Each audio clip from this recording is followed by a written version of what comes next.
శాసనసభ కొనసాగుతున్న పద్ధతి, శాసనసభలో ముఖ్యంగా సభానాయకుడి స్థానంలో ఉన్న వ్యక్తి మాట్లాడుతున్న విధానం చూసిన తర్వాత ఇవాళ పెద్దలు చెప్పే ఒక మాట గుర్తొస్తున్నాం. వినాశకాలే విపరీత బుద్ధి అని చెప్తారు. వినాశకాలం వచ్చినప్పుడు అల్పులు ఇట్లాంటి విపరీతమైన బుద్ధితో వ్యవహారం చేస్తారు అనే మాట స్పష్టంగా కనబడతా ఉంది. తన ప్రాణాలను పణంగా పెట్టి తెలంగాణకు ఊపిరి పోసిన నాయకుడు, ఉద్యమ నేత శ్రీ కేసీఆర్ గారు. తాను చావు నోట్లో తలబెట్టి తెలంగాణ బతుకును కోరిన త్యాగధనుడు కేసీఆర్ గారు. కరువు మూలల్లో సిరులు పండించి మరణ మృదంగాలు మోగిన చోట జీవకళ తెచ్చిన మానవీయ పరిపాలకుడు శ్రీ కేసీఆర్ గారు.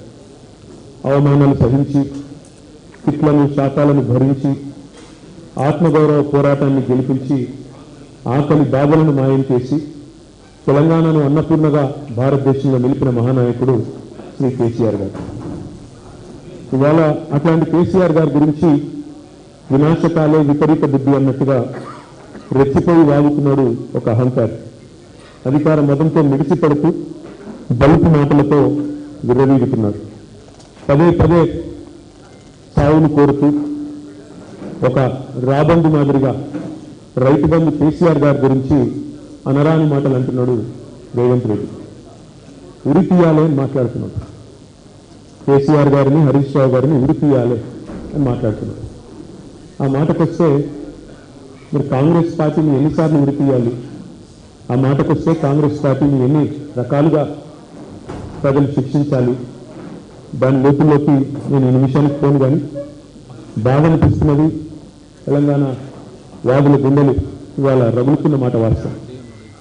ఏ తెలంగాణ కోసం అయితే పోరాటాలు చేసి ఆనాడు ఈరోజు ముఖ్యమంత్రిగా ఉన్న రేవంత్ రెడ్డి సమైక్యవాదుల సంఖ్యలు మోస్తున్నప్పుడు, సమైక్యవాదుల బూట్లకు పాలిష్ చేస్తున్నప్పుడు, ఏ తెలంగాణ గురించి అయితే కొట్లాడినామో, ఏ తెలంగాణ రావాలని చెప్పి పరితపించినామో, ఇవాళ ఆ తెలంగాణ ఒక అల్పుడి చేతిలో, ఒక అర్భకుడి చేతిలో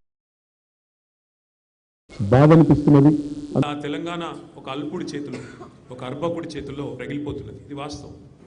కానీ నా ప్రార్థన మీతో ఒకటే, అనేవాళ్ళు అవతల వాళ్ళు వాళ్ళకు ఒక స్థాయి ఉంటే మనం బాధపడాలి. కానీ ఎన్టీ రామారావు గారు, స్వర్గీయ నందమూరి తారక రామారావు గారు ఎప్పుడో చెప్పారు, అంగుష్ట మాత్రులు, కుక్కమూతి పిందెలు కాంగ్రెస్ నాయకులు. నిజంగా ఇవాళ ఆ అంగుష్ట మాత్రుడు అనే పదానికి, అనే మాటకి అర్హుడెవడని ఉన్నాడంటే రేవంత్ రెడ్డికి మించిన వాడు ఎవడు లేడు. కుక్కమూతి పిందెలు అని కాంగ్రెస్ నాయకులను తారక రామారావు గారు అనేది ఖచ్చితంగా వారికి తగిన మాట అది. ఎందుకంటే ఒక్కసారి ఆలోచిస్తే నదీ జలాలు అని చెప్పి నిన్న చర్చ పెట్టారు.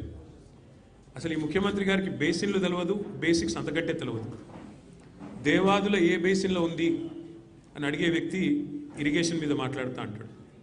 అట్లాగే ఆయన ముఖ్యమంత్రి అయిన తర్వాత వట్టెం పంప్ హౌస్ మునిగినా ఇంతవరకు కనీసం దాని మీద సమీక్ష చేయలేని అసమర్థుడు రేవంత్ రెడ్డి.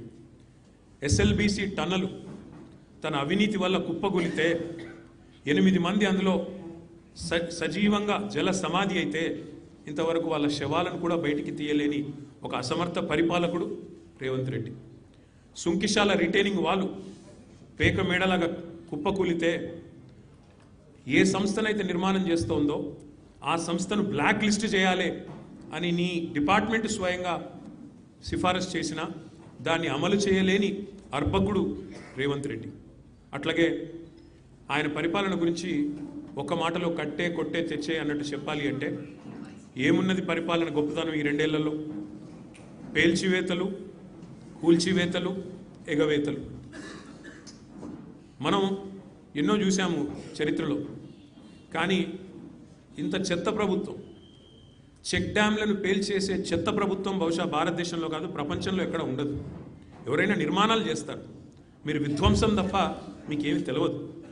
పేల్చివేతలు ఎట్లా అయితే మేడిగడ్డను బాంబులతో పేల్చారో అట్లాగే ఇవాళ చెక్ డ్యాములు పటాకాలు పేల్చినట్టు పేలుస్తూ ఉన్నది కాంగ్రెస్ నాయకత్వం. దానికి వంతపాడుతున్నది ఈ దిక్కుమాలిన ప్రభుత్వం. కూల్చివేతలు, పేదల ఇల్లు కూల్చడం తప్ప ఒక్క ఇల్లు కట్టిన ముఖం లేదు మీకు 2 ఏళ్లలో. ఇక ఎగవేతల గురించి అయితే మిమ్మల్ని ఎన్నిసార్లు ఉరిదీయాలో తెలియదు. మరి ఉరిదీయాలని మాట్లాడుతున్నాం. నీ రాహుల్ గాంధీని ఉరిదీయాలి. ఎక్కడ? అశోక్ నగర్ నడి చౌరస్తాలో 2 లక్షల ఉద్యోగాలని చెప్పి మాట తప్పినందుకు రాహుల్ గాంధీని ఉరిదీయాలి. రైతులకు రుణమాఫీ చేస్తా అని చెప్పి మాట తప్పినందుకు వరంగల్లో రాహుల్ గాంధీని ఉరిదీయాలి. బీసీలకు 42% రిజర్వేషన్ అని చెప్పి మాట తప్పినందుకు మీ నాయకత్వాన్ని, కాంగ్రెస్ నాయకత్వాన్ని, రాహుల్ గాంధీని, రేవంత్ రెడ్డిని కామారెడ్డిలో ఉరిదీయాలి. ఉరి తీసుకుంటూ పోతే 420 హామీలు ఎగ్గొట్టినందుకు 420 సార్లను నీ 420 కాంగ్రెస్ పార్టీని ఉరిదీయాలి. కేసీఆర్ గారిని పట్టుకొని నోటికొచ్చినట్టు మాట్లాడుతూ పనికిమాలిన చెత్తవాగుడు వాగుతూ నిన్న శాసనసభలో ఆయన మాట్లాడిన మాట బాధ ఎక్కడ అంటే, సరే ముఖ్యమంత్రి ఒక అర్భకుడు, అంగుష్టమాత్రుడు, ఒక నికృష్టుడు, ఇవన్నీ మనకు తెలుసు. సర్వభ్రష్ట ప్రభుత్వానికి ఇవాళ అధినేత ఈ ముఖ్యమంత్రి. సర్వభ్రష్ట ప్రభుత్వం ఇది. ఈ రంగం ఆ రంగం అని కాదు, అన్ని రంగాల్లో అట్రఫ్లాప్ ప్రభుత్వం, సర్వత్రా విఫలమైన ప్రభుత్వం ఈ ప్రభుత్వం. కానీ బాధాకరమైన పరిస్థితి ఏమంటే, అందరి హక్కులకు కస్టోడియన్లా ఉండాల్సిన స్పీకర్ గారు ఇవాళ ఆయన బడివే అనే మాట మాట్లాడితే కళ్ళప్పగించి ప్రేక్షక పాత్ర వహిస్తుంటే ఏమనాలనో అర్థం కావట్లేదు. ఇది పార్లమెంటరీ భాషనా? ఇది ప్రజాస్వామిక భాషనా? మాకు అనరాదా ఈ మాటలు? రేవంత్ రెడ్డి గారికి నేను చెప్తా ఉన్నా, నీకు ఒక భాషలో వచ్చేమో తిట్లు, మాకు 3-4 భాషల్లో వచ్చు. తిట్టాలనుకుంటే మీ తాత జేజమ్మలు దిమ్మె తిరిగేలాగా తిట్టే శక్తి మాకుంది. కానీ ఇంత నికృష్టంగా, ఇంత అల్పంగా, ఇంత దారుణంగా మీరు ఏదైతే వ్యవహారం చేస్తున్నారో, ఇది ఎందుకు చేస్తున్నారో మాకు తెలుసు. ఎందుకంటే మీ అజ్ఞానాన్ని కప్పిపుచ్చు